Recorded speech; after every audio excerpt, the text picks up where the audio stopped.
Hey everyone, I'm Jason, and this is your commentary on Numbers chapter 31. This chapter is broken down into two main sections. The first part, the Lord punishes the Midianites for everything that they had done to the Israelites. And second, the people divide up the spoils from the war with Midian. The Lord spoke to Moses. He said, "Pay the Midianites back for what they did to the Israelites. After that, you will join the members of your family who have already died." So Moses said to the people, "Prepare some of your men for battle. They must go to war against Midian. They will carry out the Lord's plan to punish Midian. Send 1,000 men from each of the tribes of Israel into battle." So Moses prepared 12,000 men for battle. There were 1,000 from each tribe. They came from the families of Israel. Moses sent them into battle. He sent 1,000 from each tribe. Phinehas the priest went along with them. Phinehas was the son of Eleazar. Phinehas took some things from the sacred tent with him. He also took the trumpets. The trumpet blast would tell the people what to do and when to do it. They fought against Midian, just as the Lord had commanded Moses. They killed every man. Evi, Rechem, Zur, Hur, and Reba were among the men they killed. Those men were the 5 kings of Midian. The Israelites also killed Balaam with their swords. Balaam was the son of Beor. The Israelites captured the Midianite women and children. They took them for themselves, all the herds, flocks, and goods. They burned down all the towns where the Midianites lived. They also burned all their camps. They carried off everything they had taken. That included the people and the animals. They brought back to Israel's camp the prisoners and everything else they had taken. They took them to Moses and to Eleazar the priest. They brought them to the whole community. Israel was camped on the plains of Moab. They were by the Jordan River across from Jericho. Moses and Eleazar the priest went to meet them outside the camp. So did all the leaders of the community. Moses was angry with the officers of the army who had returned from the battle. Some of them were the commanders of thousands of men. Others were the commanders of hundreds. "Have you let all the women remain alive?" Moses asked them. The women followed Balaam's advice. They caused the Israelites to be unfaithful to the Lord. The people worshipped the god named Baal that was worshipped at Peor. So a plague struck them. "Kill all the boys and kill every woman who has slept with a man. But save for yourselves every woman who has never slept with a man.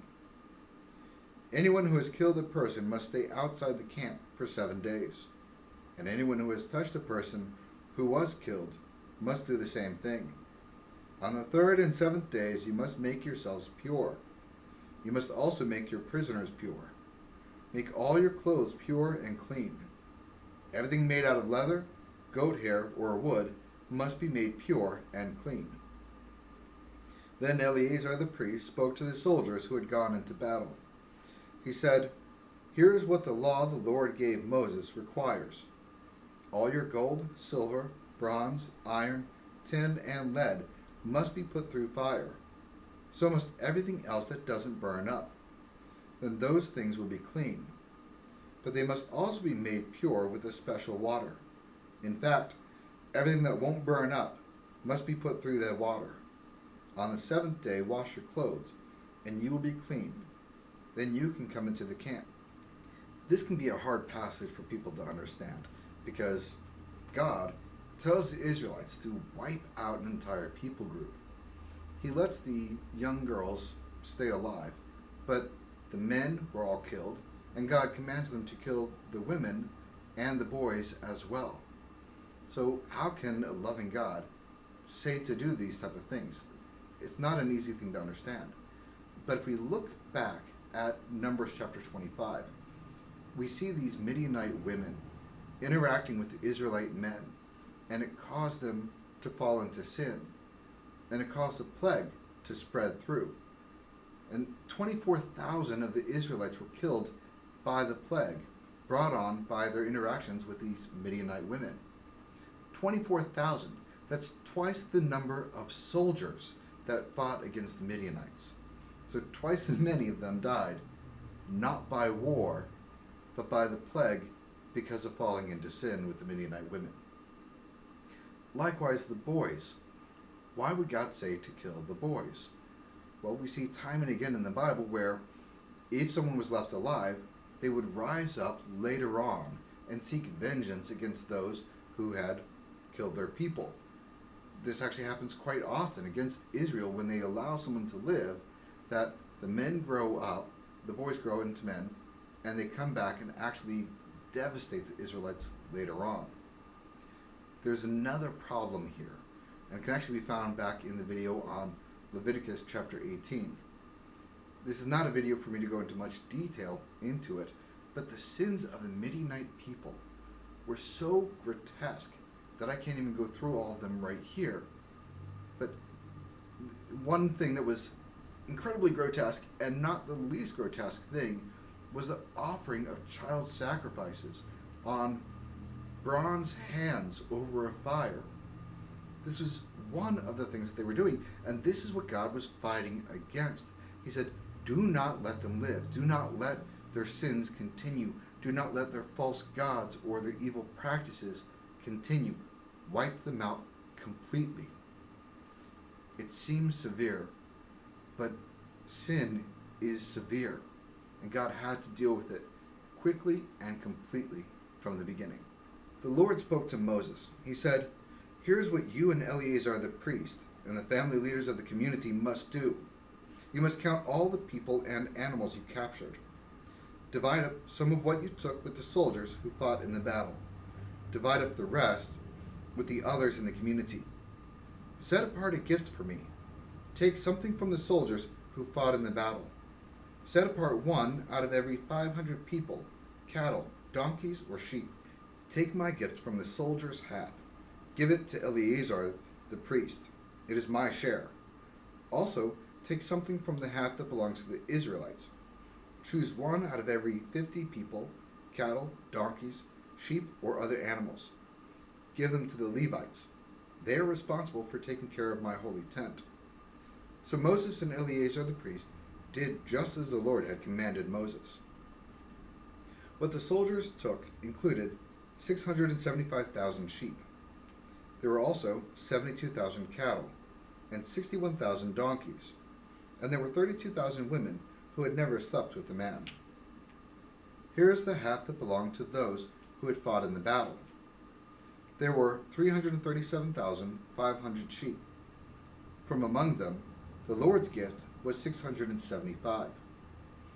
There were 36,000 cattle. From among them, the Lord's gift was 72. There were 30,500 donkeys. From among them, the Lord's gift was 61. There were 16,000 women. From among them, the Lord's gift was 32. Moses gave the gift to Eleazar the priest. It was the Lord's share. Moses did just as the Lord had commanded him. The other half belonged to the Israelites. Moses set it apart from what belonged to the fighting men. The community's half was 337,500 sheep, 36,000 cattle, and 30,500 donkeys, and 16,000 women. Moses chose one out of every 50 people and animals. He gave them to the Levites. They were accountable for taking care of the Lord's holy tent. Moses did just as the Lord had commanded him. Then the army officers went to Moses. Some of them were the commanders of thousands of men. Others were the commanders of hundreds. All of them said to Moses, "We have counted the soldiers under our command. Not a single one is missing. So we brought an offering to the Lord. We brought the gold each of us took in the battle. That includes armbands, bracelets, rings, earrings, and necklaces. We've brought them in front of the Lord to pay for our sin." Moses and Eleazar the priest accepted the beautiful gold things from the army officers. The gold received from the commanders of thousands and commanders of hundreds weighed 420 pounds. Moses and Eleazar offered all of it as a gift to the Lord. Each soldier had taken things from the battle for himself. Moses and Eleazar the priest accepted the gold from all the commanders. They brought it into the tent of meeting. It reminded the Lord of the Israelites. So the spoils of the war divided in half. The soldiers got half of it, even though there's only 12,000 of them. And then the rest of the community of Israel got the other half. So this is actually really generous to the soldiers. They're getting a significant amount of the rewards. In addition, they're paying 1 out of every 500, whereas the community of Israel is paying 1 out of every 50 of all the people and animals that they have.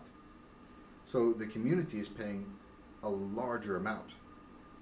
What the soldiers were giving went to Eleazar, went to the priest specific.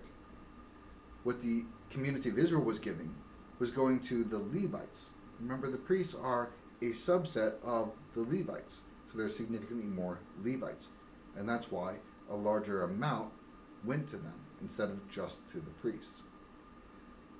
In addition to this, the officers, the commanders, they realized that they didn't lose a single person under the command, and so they decided to give all the gold that they had back to God. This is phenomenal if you think about it. Only 12,000 soldiers, which is not a lot, who took on all of the Midianites, and not a single one of them was lost.